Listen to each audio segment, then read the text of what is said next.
Let me ask you a question. How much of your mind do you actually control? When you walk into a store, pick out a toy, or buy a t-shirt for your child, do you think that choice is yours?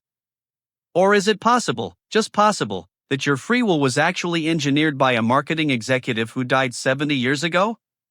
Most of us grew up believing a simple truth: pink is for girls, blue is for boys. We accepted this as a biological fact, as if it were written in our DNA. Evolutionary psychologists even tried to tell us stories about women gathering red berries to justify why girls supposedly love pink. But let me let you in on a secret: it's all a lie. It is perhaps the most successful, pervasive, and profitable marketing manipulation in human history.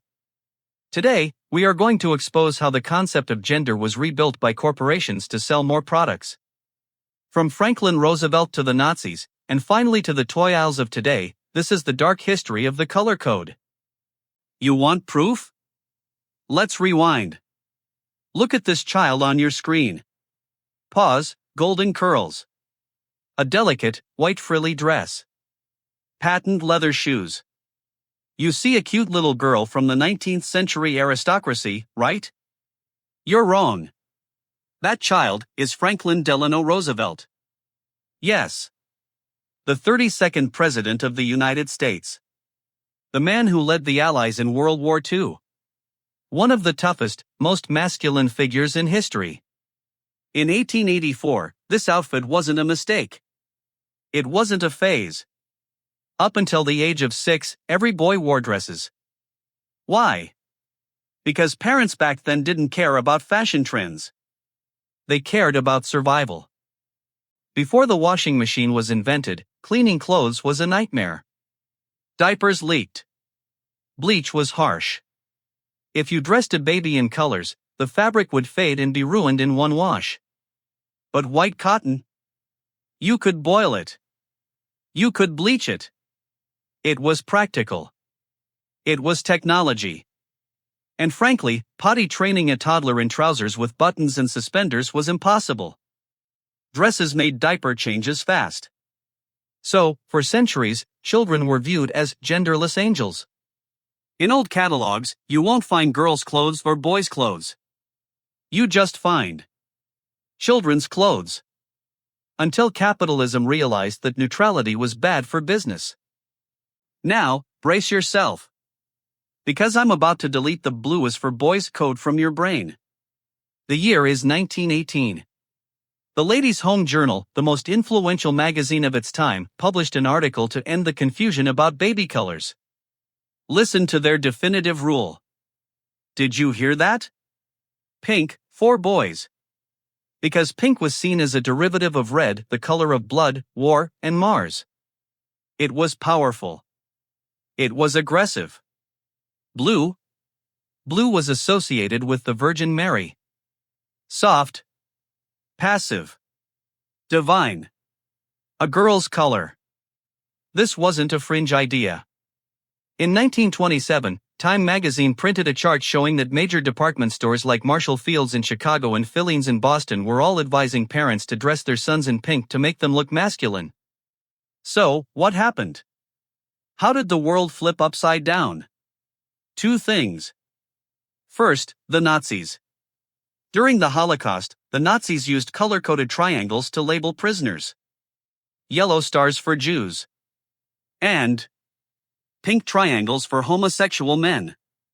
Suddenly, pink lost its association with warrior strength and became branded with a stigma that terrified the conservative men of the era. Second, the 1950s housewife. After the war, America wanted to return to normalcy. First Lady Mamie Eisenhower loved pink. She wore it everywhere. It became the color of the perfect domestic life. Marketers seized this moment. They pushed pink onto women to keep them in the kitchen, and blue onto men to send them to the factories. But even then, this was just a trend. It wasn't a law. The real crime happened in the 1980s. And the weapon was technology. Before the 1980s, if you were buying a baby gift, you bought yellow, green, or white. Why? Because nobody knew the sex of the baby until it was born. This mystery was a nightmare for corporations. Why?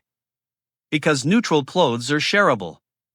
A yellow sweater bought for a firstborn daughter could be worn by a second-born son. One purchase, multiple users. Efficiency for you. Loss for them. Then came prenatal ultrasound. Doctors invented it to save lives. Marketers used it to double their profits. Suddenly, parents knew the gender months in advance. The industry invented a new strategy, segmentation. They whispered to parents, if you want your daughter to be a real girl, you can't dress her in her brother's old overalls. She needs pink. She needs ruffles. She needs a new identity. Think about a bicycle. It's metal and rubber. Paint it red? Both your kids can use it. But paint it princess pink? Now, when your son is born, you can't give him that bike. You have to buy a new one. Monster Blue. Same product. Twice the sales. They monetized our social insecurities. Look at Lego. In 1981, they ran a famous ad. A little girl in blue overalls, holding a messy, beautiful creation. The slogan? What it is beautiful. It wasn't a girl's toy. It was a toy. Now, walk into a toy store. It's segregated like a border crossing. On one side, blue boxes. Star Wars. Ninjas. City builders. Themes of engineering, war, and science. On the other side, pink boxes. Lego friends. Beauty salons. Cafes. Themes of domesticity and appearance. This isn't just about colors. It's about the pink tax. Studies show that products marketed to women cost, on average, 7% more than identical products for men. Pink razors? More expensive. Pink shampoo? More expensive. Pink scooters? More expensive. We are paying a premium for a stereotype that was invented to exploit us. So, let's go back to Roosevelt. He was a boy in a dress. And he was fine. The color of your clothes does not define your biology. It defines your compliance with a marketing campaign. The next time you reach for that pink box or that blue shirt, ask yourself, do I actually want this? Or am I just paying the salary of an ad agency? Wake up. Because the truth is never black and white. Sometimes, the biggest lies are pink and blue.